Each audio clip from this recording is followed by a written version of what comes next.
My typical profit is actually $90,000 per house, and that's because I negotiate short sales. That's the topic of our conversation, and I do that by working directly with the homeowner and the lender. These are not with realtors on the MLS. I don't go to the MLS looking for a listing that says short sale. What it is I work with the homeowner and then I negotiate directly with that lender. Welcome to the Jennifer J. Hammond Podcast. Jennifer is a licensed realtor, educator, speaker, and best-selling author. Jennifer's goal is to help you find your yay in every day. So, David, I am going to just let you, one thing I've learned is that, when we have a topic like short sales, there are so many questions. So we will take questions later on as people pop in the room, everyone who's here, Linda, John, if you guys want to ping people in the room as well, help us make sure other people know about what we're doing. But again, we're recording it. So the great news is, of course, we'll be able to share this with our people later on. So David Randolph, the expert in short sales, you've been doing this for years, and you really know from the viewpoint as a real estate investor. This is for somebody who is looking to get into real estate investing and really specialize in short sales, not necessarily, and maybe you are going to touch on, for the person who is actually facing a short sale, they may benefit from this presentation as well, right? Yes, absolutely. Yeah, this is from the perspective of the entrepreneurial real estate investor. Okay, so I'll say some things on this presentation that you'll never hear anywhere else. Okay, well, take it away. Okay, well, welcome everybody. My name's David Randolph. I've kind of pulled up an impromptu presentation for this. It won't fit into our time slot that we have, so you can feel free to contact me and I'll send you the slides.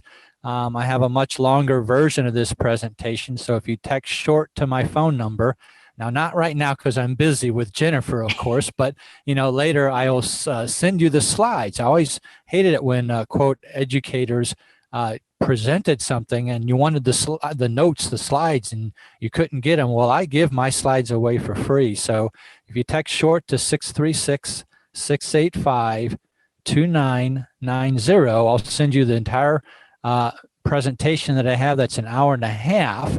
Remember, we're trying to cram this into 30 minutes and these slides for it. So I don't want anybody to get too upset on YouTube or Clubhouse or anywhere else, because I'm not going to be able to cover the whole thing. We want to do question and answer. That's so much more important to be able to answer your free-form questions because, I don't know what you don't know. So let me go ahead and talk about short sales and what they are so that, anybody from newbie to expert can have some further understanding of it. So, basically, I'm David Randolph. My website's thedavidrandolph.com. It's real funny because John Lee and others kind of joked with me, davidrandolph.com was taken by somebody else. And I'm like, oh no, my whole real estate education career is down the tubes.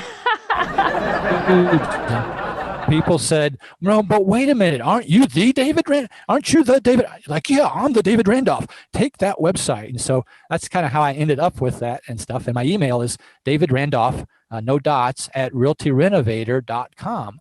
That's RENOVATOR.com. If you're on Clubhouse, just tap that profile. You can see all that information too. But just to give you a little bit about who I am and my experience, Jennifer knows me, but you don't.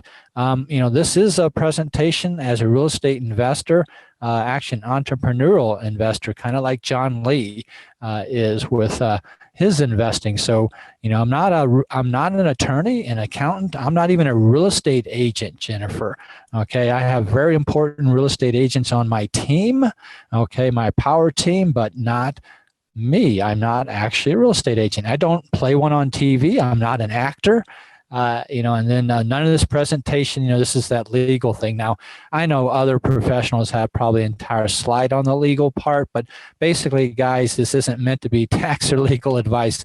Anything that I'm saying, this is my interpretation, my experience of short sales over the past 10 years. I've been doing this full time. This is my experience. I'm the founder of Short Sale Profits, the founder of thedavidrandolph.com. Why should you listen to me? Well, I'm anal, okay? I learn from the best, both local and national experts. I do a lot of research. I read stuff, I buy stuff, I learn it, I implement it, I make a lot of money. Most of all, I like to develop processes and procedures, and that's what's key in short sales. There'll be questions, I'm sure, about, how people hate short sales and the various reasons why. Well, I develop processes and procedures to make that so that you can repeat it over and over. I am a full-time entrepreneur. I've got multiple, business and different income streams. I'm a chemical engineer is my background, computer science.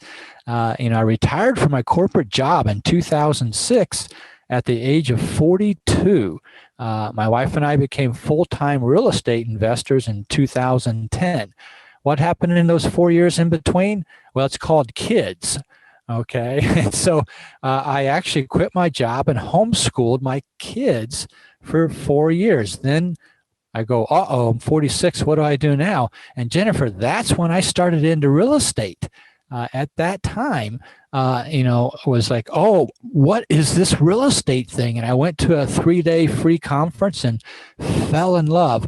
But, basically, guys, I'm just a small guy. I'm not part of some big company as an employee of it in some syndication. Really, I'm just a regular real estate investor, just a small company.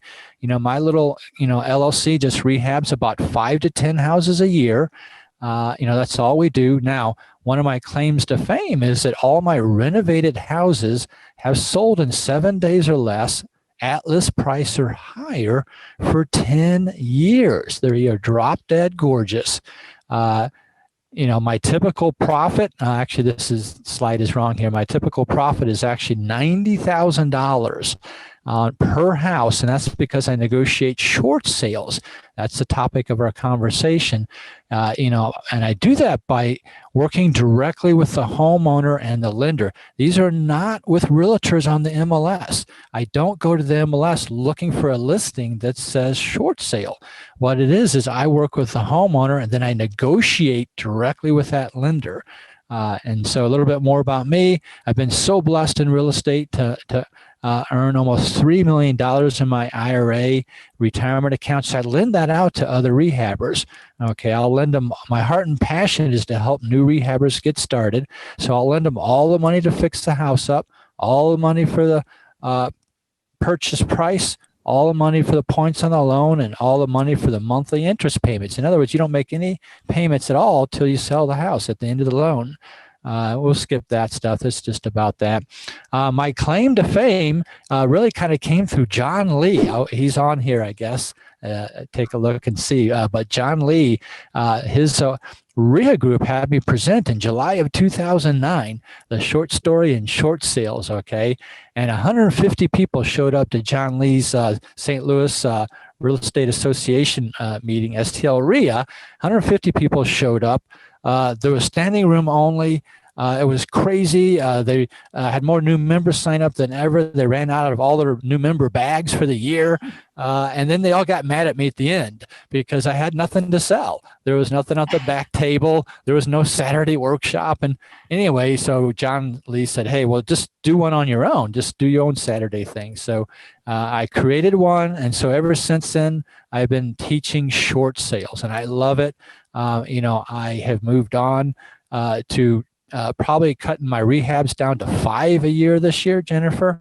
But basically, let's talk about what short sales are. That's who I am. I don't have any pictures of my kids, and I'm not going to show you the why. Okay, we could do a whole session on your why, Jennifer. I'm sure that you should probably do that sometime, but we won't do that now. My wife is beautiful and my kids are beautiful, though, just so you know. But let's stick to short sales. So what is it? Okay, so a lot of people don't fully understand what a short sale is. A lot of people say, well, it's where the house is underwater. They say it's where you owe more than what it's worth. That's, that the loan on the house can't get paid off. If they were to sell that home on the MLS and the proceeds from that sale wouldn't pay the mortgage off. That's not exactly fully true, Jennifer. What it really is it has to include all the second loans, all the HELOCs, all the equity lines, the judgments, the tax liens at federal and state. It's the total debt. It's not just the lender, for the loan. Okay. The other thing too is, in that short sale process, a normal sale is only going to bring 90% of list price, right? You've got to pay 6% commission. You got to pay some inspection fees, closing fees. So, you say, well, my loan is $200,000, but you can't list your house for $200,000. You won't get that much money to pay it off. So a lot of people, get themselves in trouble where they owe more than what it's worth. Okay. And so what happens is a lot of times, a homeowner has a life situation, okay, where they've lost their job, they have medical bills, they're not able to make that payment. So of course the lender is going to foreclose on them. And so when that happens, when there's a pending foreclosure, the homeowner usually only got about 30 or 60 days, to sell their house. In the state of Missouri, okay, you get 2 30-day letters. States are different. Actually, in Missouri, you only have 21 days where they can actually foreclose on that house. So it's very difficult to sell your house on the MLS at that point. Georgia's 30 days, Texas is 21 days. There's lots of other times. There's judicial, non-judicial. I want to make it real clear, Jennifer, up front. It's irrelevant whether you're in a judicial state or a non-judicial state. Short sale process is identical. The only thing that's different is your marketing, how you find them and how much time you have to do it. But, it's a federal thing, Fannie Mae, FHA, it's a federal regulations on how you process the actual short sale itself. Now, in a short sale, a lot of times a home have deferred maintenance. There's repairs, that are needed. The buyer, they can't afford to make those repairs to the house. So they really get themselves in a bad situation. Most buyers really can't go the traditional. So let's switch to the buyer now. So if you are in a short sale situation, you need to try to find a way to pay that house off or sell it. Most buyers, can't get a traditional loan, because the approval process takes too long. Okay. The bank wants to, get that thing done, or they're foreclosing in 20, 30, days. So, it really is tough for a buyer who gets a loan. So they need a cash buyer as is. Okay. So the buyer, you, the investor, the savior of the day is the cash buyer buying that house as is, okay? You're not going to get to turn in an inspection report to the seller, okay? And this is what the bank wants, because they don't want any money being spent on fixing that house up. Something to keep in mind, guys, is that the lender must approve the buyer. The buyer cannot change on a short sale. And it was funny in the old cowboy days of 2009, 2010, 2008, when I started doing this, the wild cowboy days, the bank would not approve an LLC. That was crazy. Matter of fact, we found the best one they would approve was a single mother. It was very strange, and so that's who they would approve. They wouldn't approve an LLC. Later, things have changed dramatically over 10 years. It's very well regulated. The banks recognize and they desire an LLC to buy it because they figured out we can fix that house up and then we can sell it, and then they can lend out to that to somebody else. The buyer cannot be related to the seller. It's very important. Matter of fact, all parties involved can't be related to each other. Now, the banks really are concerned about the seller not being related to anybody. The seller can't live in the house after you buy it. The seller cannot rent the house out after you buy it. That's very important, okay?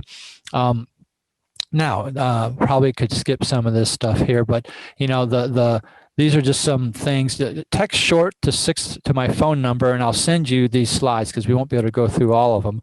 And these are just some things on what you need to do in a short sale to be successful. But, if you just text short to 636-685-2990, or, tap my profile if you're on Clubhouse. But basically, what people need to know, Jennifer, is in a short sale, the lender is going to put a deed restriction.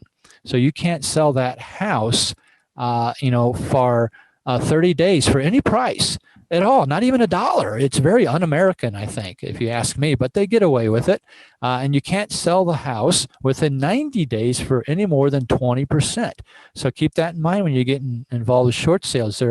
If you're getting a short sale with a Fannie Mae loan, something that's not an FHA loan, there's the possibility that there's that deed restriction. So watch out for that. Don't think that, for all of our wholesalers on this call in real estate, you can't just wholesale it. Now, actually, I can, but that's another topic because I know how to do these in a land trust, and that's something that, we could talk about also. But the general person is going to be stuck with this deed restriction. Now, these are just real quickly, there are a set of documents that will have to be given to the bank, and it kind of goes in 2 or 3 major sections. One's called an RMA. The bank has a request for mortgage assistance document that you fill out, and it requires you to turn in certain kinds of documents. And we can go through that in the Q&A session later. I'll skip it for now. But then we have another section called what I call the realtor documents. That's things like a listing agreement, a special sales contract. It's a shorter form wherever you're at in your city. You've got usually a long form and short form. You want the as-is purchase contract, a short sale rider, but importantly are the contractor estimates, some comps, a letter of explanation. There's a lot to that, but that gives you an idea that there's some paperwork involved. But when you know what it is in detail, it's super simple to do. Now, here's a key. The bank is a 600-pound gorilla, okay? And they are going to determine what they want for the house. They will send out a realtor or an appraiser to the home and do what's called a broker price opinion, BPO. That means that's a realtor getting paid very little money to do something. It's terrible. And boy, in 2009 and 10, as you know, Jennifer, realtors were scraping by doing as many BPOs as they could for $35 and $50 just to survive back then. But FHA requires a full appraisal. Just keep that in mind. And I was going to say, and I definitely, once we get past the 30 minutes and we go into questions, I want to go into detail because I have experience with BPOs and really want to go into the differences with some examples of the difference between a BPO and a full appraisal, because they are very different. And yet, again, we start to talk in our jargon and often people don't understand. So I want to make sure that we explain that. And we will, I'm writing down questions as you go along too, so that we've got lots of questions that we definitely want to flesh out, but definitely there is a differse and we want to highlight those differences so that people don't get confused. So yes. Thank you. Yep. Okay, great. And I'm not able to see any kind of chat questions anywhere. So you'll have to monitor any of those with it and stuff. So, but anyway, so yeah, the 600-pound gorilla, the bank, they're going to tell you, what you have to pay for that house. So like the one, I'm going to show just a few examples of some houses, quick case studies and give you an idea. Like I said, maybe I didn't say this, Jennifer, but I make $50,000 to $150,000 profit on each house.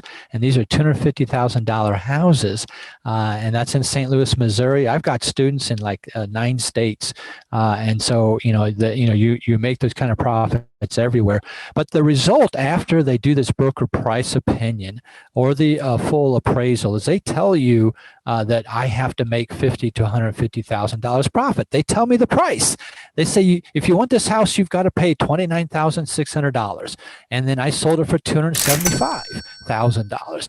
but they tell you, okay, and what that results in is this thing called an approval letter. You'll get this very magical approval letter, if you will, that states all these conditions on it, and basically they're going to give you about 30 days to close on it. So it's going to take you 3 months, 6 months, maybe even 9 months to reach that point, okay, from when you start to help the homeowner out, to stop the foreclosure date, so you can then process the short sale with the bank, to do the appraisal, to do a few negotiations. You result in an approval letter that lets you go to a title company and close on it like a normal transaction. It's just that the payoff letter from the bank is now at a very small number instead of the $200,000 they were owed on that $29,000 house on it and stuff. But, so what is it? So basically, just go through these real quick. The lender is going to negotiate the sales price of the house. There's going to be a listing agent and a short sale processor. So I'm teaching you today how to be that short sale processor, to be that buyer, the buyer entity. Okay. It's very important for all parties involved to be unrelated on paper. So that's another discussion. We have people on Clubhouse who are very well versed in on paper. They'll know her thought just went through her head. David is saying David Randolph, manager, David Randolph, president, David Randolph, comma this. Okay, so I know Linda's going, yes, David, you're exactly right. Okay, she's our tax or accountant, attorney, or accountant person, and that's really important, to be unrelated on paper. But your role will be as a short sale processor. You will have a listing agent on your team who will do the listing. Now, in the old days, Jennifer, I didn't actually use a realtor. I've got a series of documents I gave the bank where actually, at the end they said, okay, you know what, we don't need a listing agent. But today I'm old and I don't want to go to that trouble. And so I'd rather just pay a realtor to let me do all the paperwork, give it to them, and they post it up on the MLS and stuff. So why do you do them? Look, people need to understand that the bank's going to foreclose on that house unless they get paid in full. They're not going to stop. They're unrelenting. They will take it to foreclosure. Okay. And the borrower in most states, except for Arizona, will have a deficiency. They'll owe the balance that's not recovered by the bank. And instead, if they do a short sale, there's no foreclosure and they can get maybe a $3,000 check at closing from the bank, not from you. Never, ever, ever pay the seller, the homeowner, any money from you at all. That's fraud. They don't do that. The bank will pay them, and the borrower, if they have a foreclosure, they're going to have over a 300-point hit on their credit score. It's going to be there for 5 to 7 years. The borrower might have to file bankruptcy. That's going to hurt them for 5 years.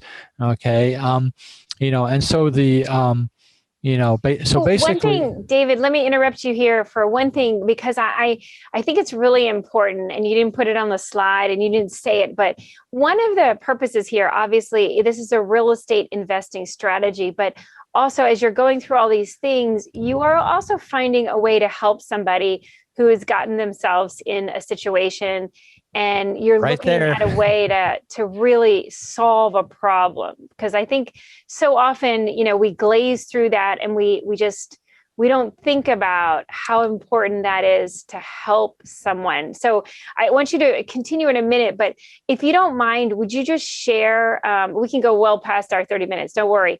But I just want to make sure that would you share a story of how you've helped somebody who is in a situation with a short sale? Because I know your heart and I know how valuable it is to you that you are actually helping people with this process. You're not just one of those people looking to get rich off of someone else's pain and misery. Will you share a story? Absolutely, Jennifer. This is why my wife and I in 2009, brand new to real estate, decided to go into short sales. I don't want to say that it was a church ministry for us, but it was a method of buying homes where we felt like we could help families out. And that's the key number one thing you need in a short sale is the homeowner, the seller needs to hear that you have a heart to help them. It is not about calling them on the phone in a foreclosure situation and saying, hey, David said I can make $50,000 to $150,000 profit. Would you let me do a short sale, please? No, that's not what you do. You must have a heart to help them out. The short sale is just the end result of all these options that they can't do. Okay, they don't have the rich uncle with $15,000 to catch the loan up. They don't have the money to fix the mold in the roof and so you have to be there to help them out. That my slide here, my thing that you just talked about is gratification from helping families out. They cry at the closing table with relief because this burden has been lifted from them. The bank's been hounding them for sometimes months and months, and they don't know what to do. They can't sell their house. They won't get the money for it. And then you step in and find a solution. And I will tell you that 80% of the time, it's a short sale for them because that is their only particular option. They cry at the closing table. Jennifer, I cry too because I'm making a lot of money. So, and I'm not kidding, we do both cry at the table. The buyer, the real estate investor, the rehabber, even the wholesaler, we're bringing up the value of homes in subdivisions because we're restoring it to full value and we're selling it at a higher price. Okay. We provide a lot of jobs to many people, versus sitting there and it decaying. So let me go through and pull up a slide about a case there. I'll skip a few slides. So here we go. We'll do a case, what you just asked for. We'll talk about this house here. So this was an 88-year-old lady. This is a house in O'Fallon. I'm very open with what I do. You can look it all up on public records, okay, on it. This is a house in O'Fallon, Missouri. And this was an 88-year-old lady who had a ranch house, lived by herself. It just happened to be at the end of the subdivision where the subdivision was going up a street. The whole subdivision was higher than her. And so it rained very bad, a bad rainstorm. And the sewer systems weren't so good in this neighborhood. And the rainwater, it's like a flash flood. And so the rainwater is coming down and a tree limb hit her basement window. Okay. And it was not a walkout basement and it broke the glass and it filled her basement up with water. And so she heard this noise and she went over in the kitchen and started to go downstairs to hear the noise and stepped in water on the first step. Her basement was full and it was a terrible situation. And, the bank, basically, the bank said to her, well, you need to file for insurance. Okay. They wouldn't do anything to help her. And so she couldn't make her payments because she couldn't fix the house. Insurance said, well, you don't have flood insurance, so you're out of luck. So the house molded. She had to move out. The city condemned it. And here she is arguing with the insurance company and her lender, and neither one would do anything, for her.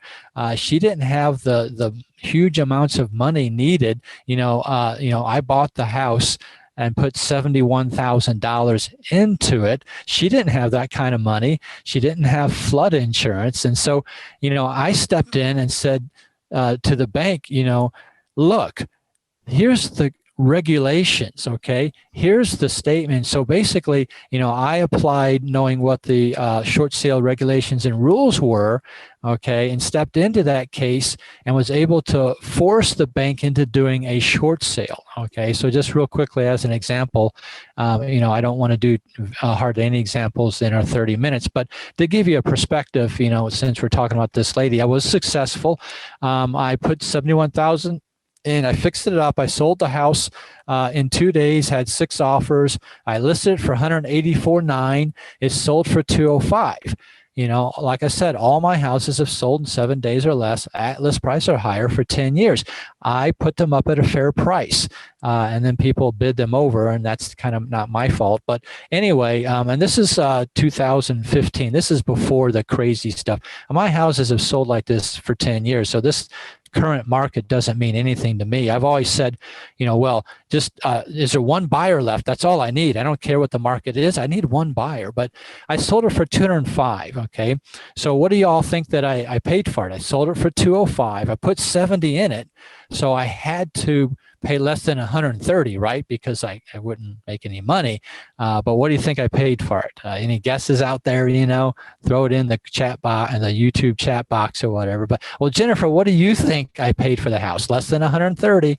So what about maybe 50,000? Did you pay 50,000? Woo, that's good. Most people say 120,000 because that's Mayo formula, maximum allowable offer. So a lot of them will say 120. But Jennifer, you are the true real estate investor, okay, for years, and I like your style, okay. But here's the problem: you're way too high. Wow, okay. 33,900. Made $99,600 on that house, okay.